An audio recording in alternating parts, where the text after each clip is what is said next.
네, 그럼 강남 묻지마 살인 사건과 관련해서 범죄 심리 전문가 이웅혁 건국대 교수와 얘기 나눠보겠습니다. 네, 교수님 안녕하세요. 네, 안녕하십니까.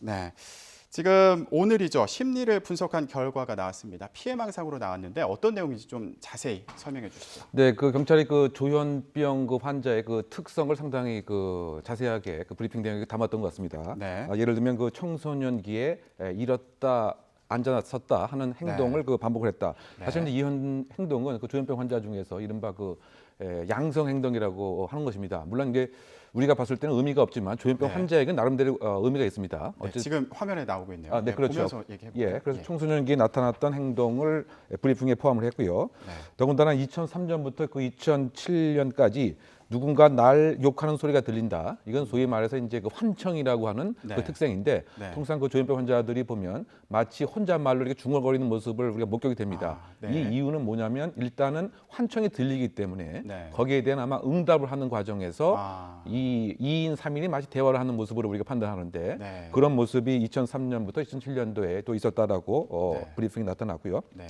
더군다나 2008년부터 그 2009년까지 1년 이상 이른바 그 위생 상태가 너무 불량했는데 네. 자신의 몸을 전혀 씻지 않았다. 그래서 네. 노숙 생활을 했다. 네. 네. 근데 이것도 사실은 이제 조현병 환자들의 그 음성 그 행동입니다. 즉 네. 아무런 행동을 하지 않으려고 하는 것이죠. 즉 상당히 둔감하게 되고 행동에 있어서 상당히 위축이 되고 네. 사회적 활동을 안 하는 이런 모습인데 네. 그것이 이제 자신의 몸을 씻지 않는 행동으로 나타납니다.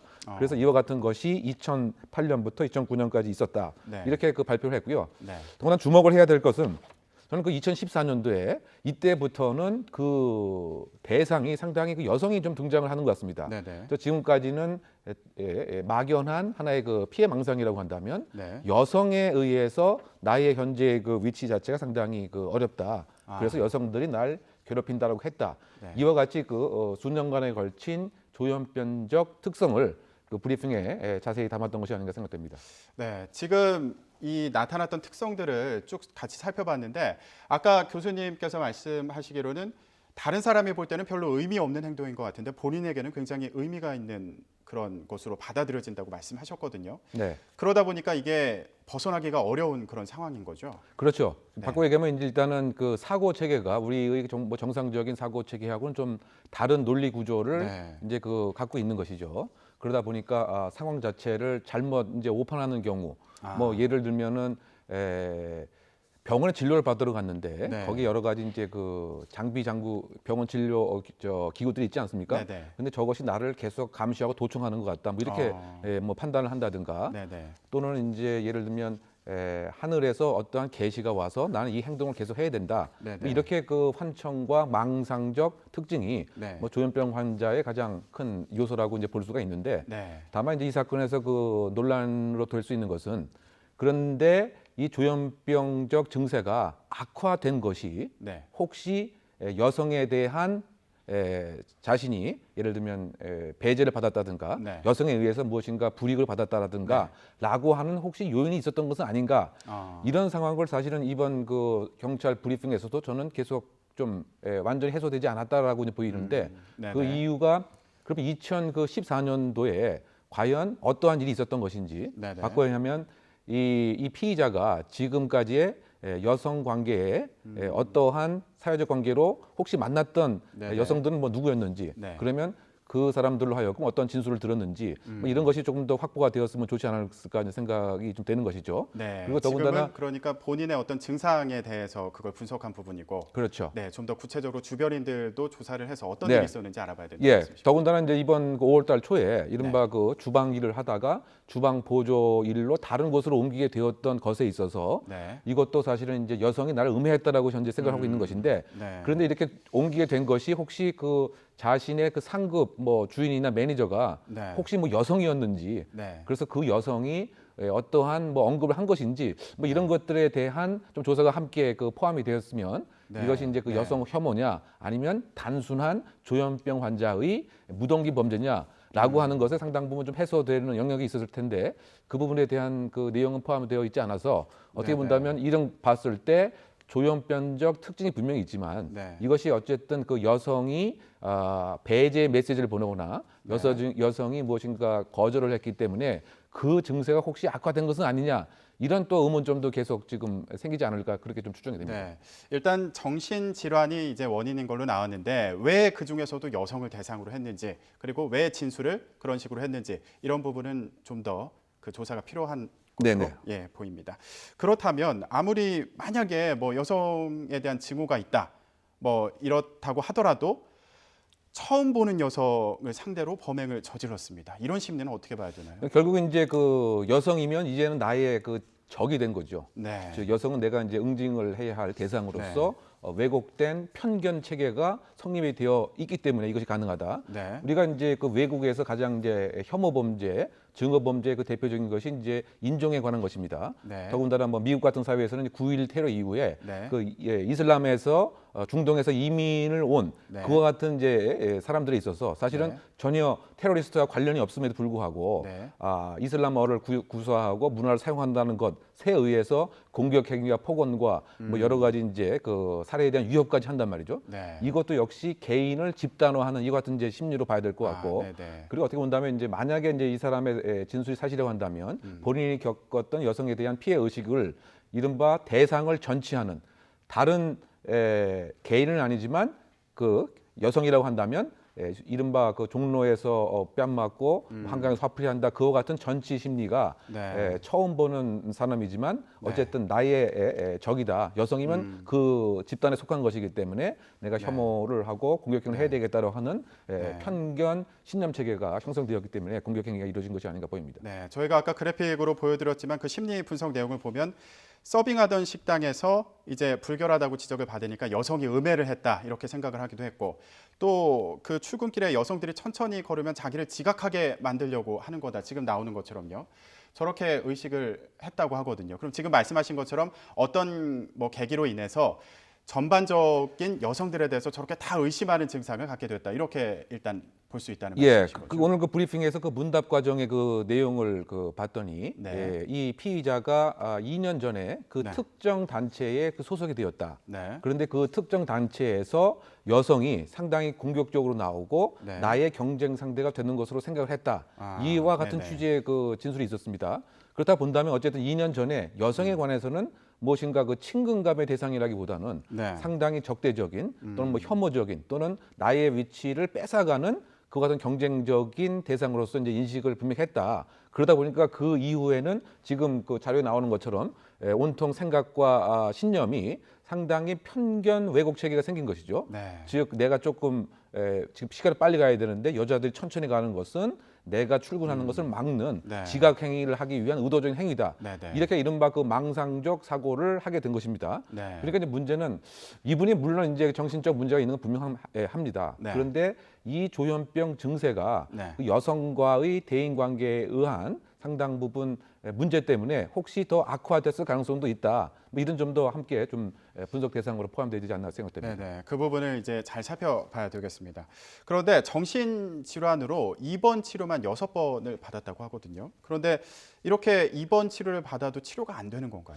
그러니까 그 조현병의 그 특성 중에 하나가 네. 그 사실은 상당히 그 만성적이라고 하는 점이 있다. 바꿔 네. 얘기하면 의사의 그 지시대로 네. 약을 꾸준히 복용을 한다고 한다면 그 완치될 가능성 상당 부분 있지만 그 중간에 이제 약 복용과 의사의 지시를 거부하고 중단하게 되면 오히려 그 현상 자체가 2배, 3배 이상으로 더 악화될 가능성이 있다라고 이렇게 임상 보고에서 그 알려져 있습니다. 네. 그런데 그 문제 자체는 이제 그 조현병 환자 스스로가 나는 이 병이 걸린 것이 아니다. 라고 또 아하. 생각을 하다 보니까 의사의 여러 가지 진료라든가 지시 자체를 신뢰하지 않고 뭐 중간에 이제 그 중단되는 이런 같은 현상이 있는 거죠. 네네. 그러다 보니까 사실은 이제 그 몇 년 전에 이 그 피의자가 그 네. 나이트클럽에서 다른 가방을 훔치려고 했다가 이것이 발각이 돼서 네네. 결국 이제 폭행 사건으로까지 이제 그 연관이 됐고요. 이번에도 사실은 약에 대한 그 중단 자체가 이 끔찍한 그 여성에 대한 살해로까지 이어질 가능성이 상당 부분 있지 않나 생각됩니다. 네.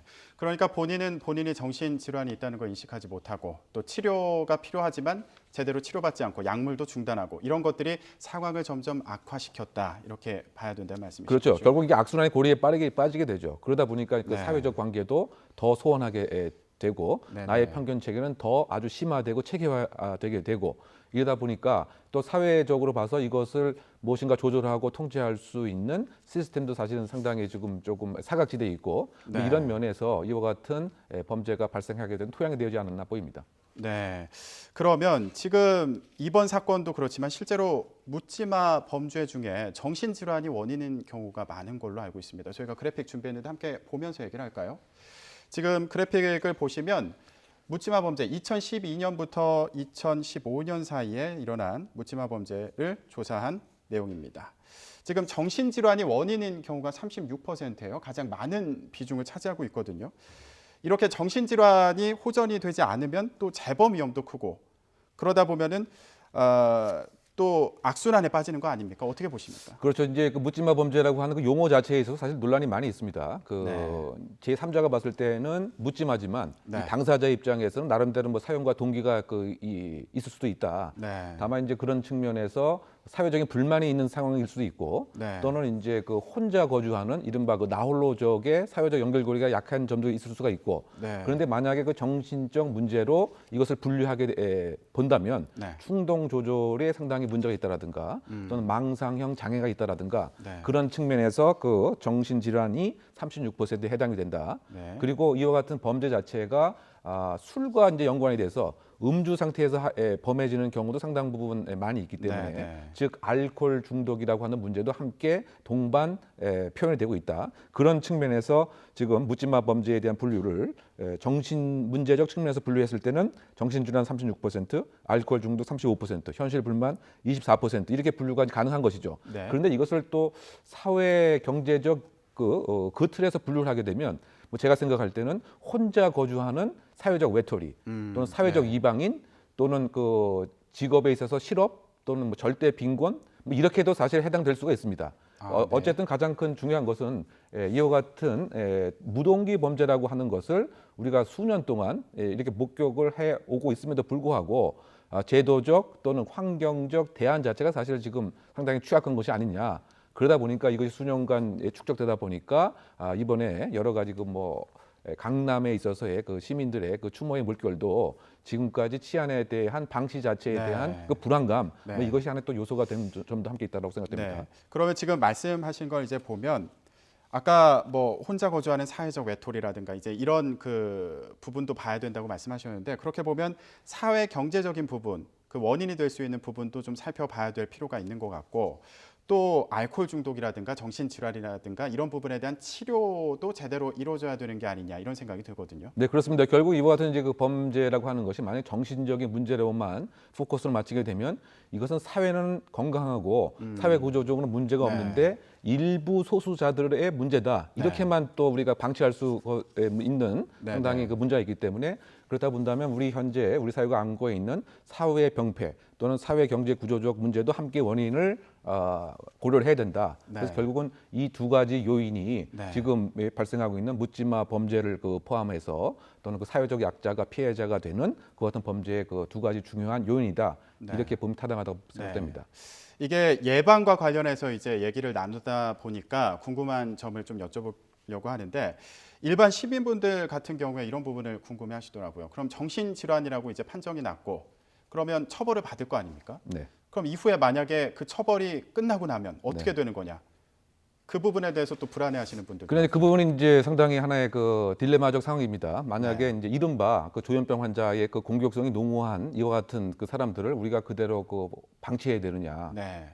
사회의 대다수의 평온한 사람의 안정을 위해서 일정한 예를 들면 강제 입원 명령 제도도 있어야 되는 것이 아니냐? 네. 이렇게 논란이 될 수 있죠. 네. 바꿔 얘기하면 적지만 소위 말해서 작은 소수이긴 하지만 정신병질자의 인권도 중요하고 네. 사회 대다수의 평온도 중요하다. 네, 네. 이와 같은 것에 있어서 하나의 그 딜레마 상황인데요. 현재 사실 뭐 정신보건관련법 등에 의하면 예를 들면 그 강제 외래 예를 들면 약을 복용해야 되는 이러한 제도가 있습니다. 그런데 이것은 상당히 인권 침해적 요소가 있기 때문에 실제로 실무에서는 사실은 이제 활용을 안 하고 있죠.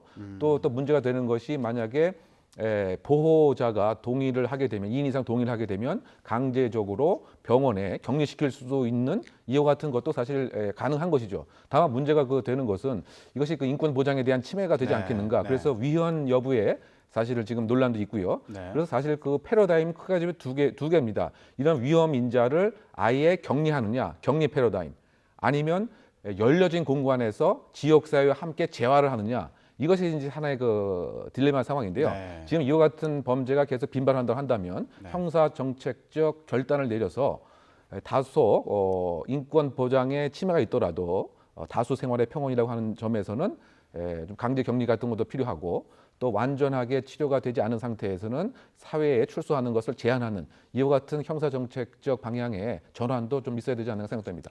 그런 부분에 대한 사회적인 논의가 좀 필요할 걸로 보입니다. 아마 그 양측의 의견이 좀 첨예하게 맞설 걸로 보이는데 사회적인 논의가 필요할 걸로 보이고 질문을 하나만 좀 더 드릴게요. 그 묻지마 범죄가 아니더라도 그 강력 범죄 피해자의 80%가 여성이다 이런 얘기도 있거든요. 그리고 이와 더불어서 이번 사건에서도 여성이기 때문에 피해를 당했다 이런 얘기도 있었습니다. 이 부분도 좀 살펴보면 좋을 것 같고 또 공중화장실 안전 문제도 네. 제기가 되고 있지 않습니까? 좀 정리를 해서 말씀을 부탁드릴게요. 예, 어쨌든 여성이 그 피해가 되는 그 범죄가 10여 년 전에 한 70%였는데 최근에는 약 85%까지 급증한 것은 이제 그 분명한 것이죠. 네. 그러니까 결국은 이것이 엽기적인 범죄 또 끔찍한 범죄가 발생했을 때 국가나 그 관련 기관이 단발적인 정책만 내세웠고 소위 말해서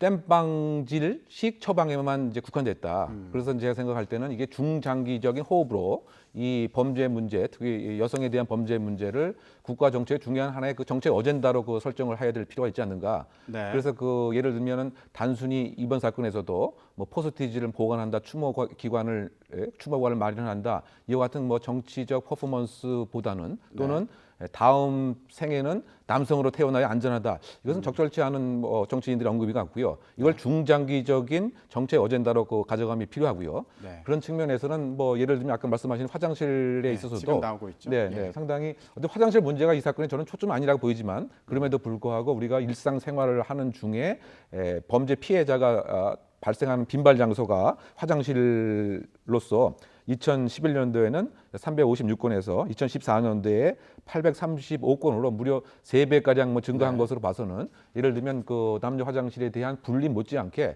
화장실에 그 사용을 했을 때 보안 장비와 장치를 이용해서 제3자가 출입을 못하는 이와 같은 것으로까지 이제 그 바꿀 필요가 있지 않나 생각됩니다.